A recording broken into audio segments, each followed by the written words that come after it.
It is an extremely rare politician who gives up a position of political power. And in a moment from now, we'll be talking to somebody who is that rare. Jahar Sircar has decided to resign from the Trinamool Congress as a member of parliament over his disquiet in the handling of the RG Kaur rape and murder. I'm Barkha Dutt, you're with the Mojo Story. The Supreme Court has once again resumed its hearings into the case, a hearing in which the integrity of the postmortem and the forensic report was today raised before a bench led by the Chief Justice. The Chief Justice has also asked the protesting junior doctors to return to work. He set a deadline, and he has said that if this deadline is not met, then the doctors will have no recourse if disciplinary actions are taken. But in the meantime, the questions continue to mount as to whether the truth of this case will ever be uncovered. A person feeling that disquiet and sharing that disquiet and anger of those who are out on the street is Trinamool Congress Member of Parliament, Jahar Sircar, who's also been, of course, a senior civil servant. Mr. Sircar has declared in a letter to Mamata Banerjee that is publicly available his decision to resign as Member of Parliament. The media reports that Mamata Banerjee tried to dissuade him, but he has called out the mishandling of what he says is a spontaneous public protest, the likes of which he has not seen in many years. What makes somebody do something as rare as giving up a position of political power? It's not just rare, it's almost unheard of. And that shows to you the depth of anger in West Bengal and, in fact, across the country today over what has happened to a young woman who was only doing her job when she was raped and killed. And the cover-ups since then have compounded the horror of what unfolded. Jahar Sircar joins us now as our newsmaker on the broadcast today. I want to welcome him to the program, Mr. Sircar. You have written in your letter that you have been suffering patiently, watching what has been unfolding for a month, as has the whole nation. What for you has been the tipping point that made you decide that now enough is enough and you can't continue representing the Trinamool Congress in Parliament anymore? What was the last straw? No, I had to use some sort of a shock method, even though it looks a bit sensational.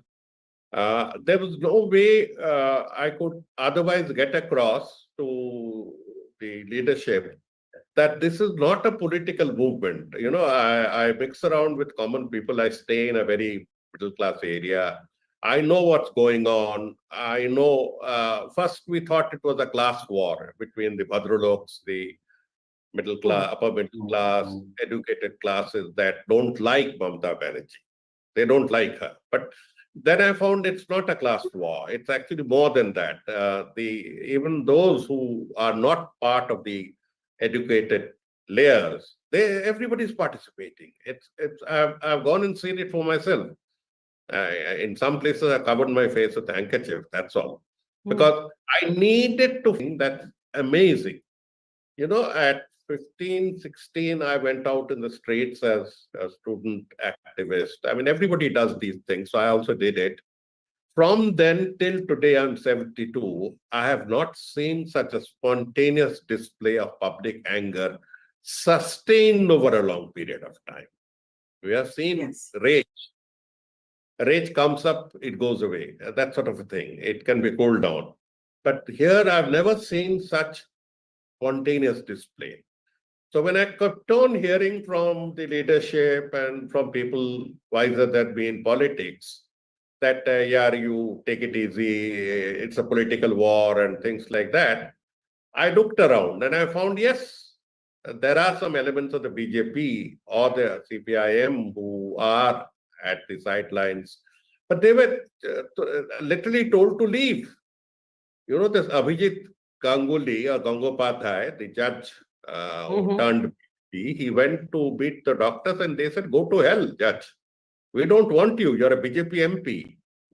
So political elements were not tolerated by the people. So you have to understand that the bulk of it is non-political. There are political people who are fishing around in troubled waters. But that will be there everywhere. We take it as part of the game. So, Yeah, that's normal politics, but you're saying the essence of the movement is spontaneous and non-political. yes, and and it's tragic because Bengal is one of the safest states. It's one of the states where women have the maximum energy in sort of acquiring, in displaying their rights. So I have a feeling, and it's really frustrating, that this movement that they are doing, rather semi-consciously, is a wake-up call for the rest of India. You don't file it like Nirbhaya. Don't file it. Hmm. हम करके Yeah. दिखाएंगे. This is the type of slogans they are putting. People who have never done politics in their life, carrying boards with crayons and all that. So Yeah. it's something very depressing, something very exhilarating, and something That very is dangerous warning. Yeah, That that's an interesting capture of the paradox that it is simultaneously staggeringly depressing and also exhilarating in the power of people asserting itself. May I ask you though what you make, because you have alluded to corruption and the failure of what you call direct intervention by the chief minister to contain it. What do one of the reasons that people are so angry is because there seems to have been, and now there is enough evidence to actually say this, a kind of institutional cover up or protection of those who may have enabled this. For instance, the reluctance to terminate the disgraced former principal of the RG Kaur College, Sandeep Ghosh, transferring him to another college, sending two Trinamool Congress politicians, a state minister and a legislator to the National Medical College to actually persuade protesting students to accept him. A lot we don't know, but here, this much we do know. Why do you think your party was so interested in protecting this man, Sandeep Ghosh? ah, Touch me. I don't understand. I mean, I just can't understand why people went out of the way to of the Sandeep Ghosh. Now, I'm a tactless fellow and I've always been as such. So I wrote on my Twitter handle, check it out, on the 13th itself, that suspend this Sandeep Ghosh. To which certain wise people told me, Jawhar bhai, हमारे party में ऐसा नहीं मत लिखा करो and all that. I said, but suspend him. That's it. Suspension is a demonstrative act. It is not an proof of criminality, but it removes the person from a scene of trouble. So I said, suspend this, take immediate action for God's sake. So it was partly public, partly through private conversations, partly through typed notes that I've tried to get across. And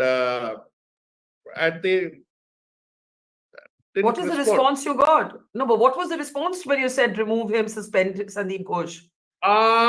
See, nobody called me a fool, political, Hmm. called it political naivete, which they could have.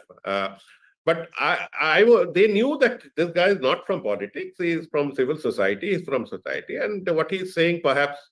But point is, nobody goes against what we call centralized decisions. Not only this party, no party. So you suffer together, sink together.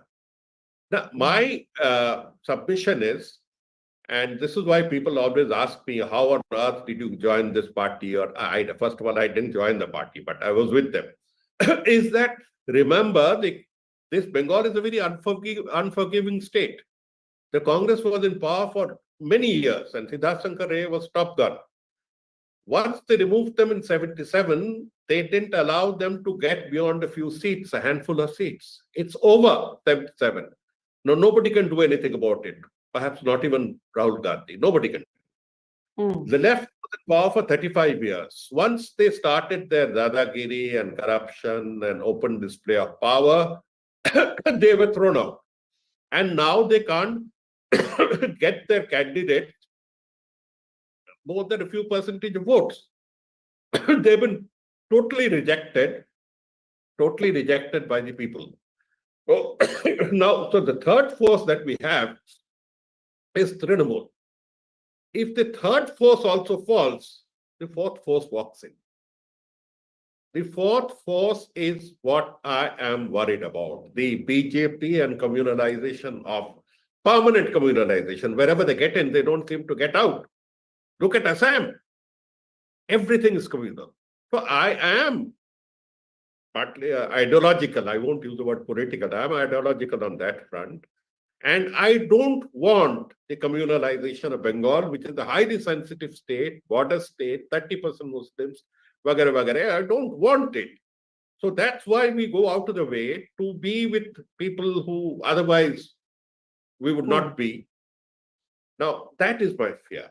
That is my fear. And that is why I had to go in for a suicidal warning that please try to get your act back. Are you going to stick to the suicidal warning, what you've Yeah, called an act of self-immolation? I'll stick to it. He's been very persuasive, very nice, but I still have faith What and I what got did what did she say to you? no, that's private. But what I'm saying is that I said, where is the old Mamata Banerjee? I have Hmm. seen her on the other side of the barricade. I was, after all, a government servant controlling on the government side. And she would just jump into the problem, take it out, sort it out. I said, where is that spirit? That's a very personalized attack. I didn't realize, but then वो बंगाली थोड़ा over emotional होते. हम्म, ये बताइए मुझे sir vandalism जो हुआ it was a strange kind of India waking at the mid from the midnight tryst with destiny on the eve of Independence Day. What we saw happen at the RG core, Mamata blamed or tried to blame the left and the right for sending vandals into the college. But even the police themselves, the reports now suggest that some of the arrests are very clearly linked to the Trinamool Congress, and all of Bengal believes that the vandals belonged. Now, everyone I've spoken to says that the vandals were sent in by the Trinamool Congress to seek to destroy evidence. What do you believe? Who were the vandals, and why were the police so magnificently incompetent at containing them? I wouldn't be able to say. It's a horrific incident to happen. The police running away. Mhm. Why can't catch the vandals and identify them? They were caught on camera. Why can't you put them and go in for a exhibition parade? These are the fellows, and this is the link, and this one is this. These are steps that one needs to re-establish credibility. That's all. That's all. We Yeah. Can need I a strong secular force in Bengal to hold back. So that's priority one. And now when I see all sorts of mistakes being repeated, it becomes very difficult. That's it. Can I Very ask you difficult. what you think? Can I ask you what you think have been the most egregious mistakes? Because your letter does talk about had Mamata Banerjee chosen to handle this differently in an old style, asserting herself alongside the people, suspending Sandeep Ghosh, maybe by now taking action against the police commissioner. A lot of people believe that there has been a protection of whatever your views may be on him as a person. The Kolkata police failed to do its job. That much is clear. In the 5 days that they had the case, the allegation is they didn't even interrogate Sandeep Ghosh once. So there are grave questions about how this case was handled while they had it before it was handed over to the CBI. My question to you is, what have been the most egregious mistakes made by the Mamata Banerjee government? And let's also remind let's remind our audience that both home and health are under the chief minister in West Bengal. I wonder what the chief secretary was doing. I have held senior posts, and we know the cost. The former chief secretary was a rotter. I'm sorry, that's the only word I can use. What was he doing for that whole month? That's a question I would like to ask. What was he doing? The head of the government is the chief secretary. He heads the administrative part of the government. The political part is the chief minister. What were the bureaucrats doing? Now we have a good chief secretary. I hope he sort of makes up. What were the others doing? What was the home secretary doing? What were they doing? And it's a lady. I mean, what is going on? That's all I had to say. And I'm glad that the message went home. And her request, I'm sorry, I can't keep. I Her can't keep request it. was that you should take back your resignation. Take back, take back. It's very embarrassing and all. I mean, she didn't put it in that way, but it's very embarrassing. I know it's embarrassing. People are saying I'm a rat running away from a ship. So if you are so conscious that your ship is sinking, why on earth aren't you doing anything? Why do you have to wait for an ex-bureaucrat, non-political outsider to come and jar you up? That's it. That's So it. has Mamata Banerjee been misled? Are these her own mistakes? Is this hubris? What is going on here? Yeah.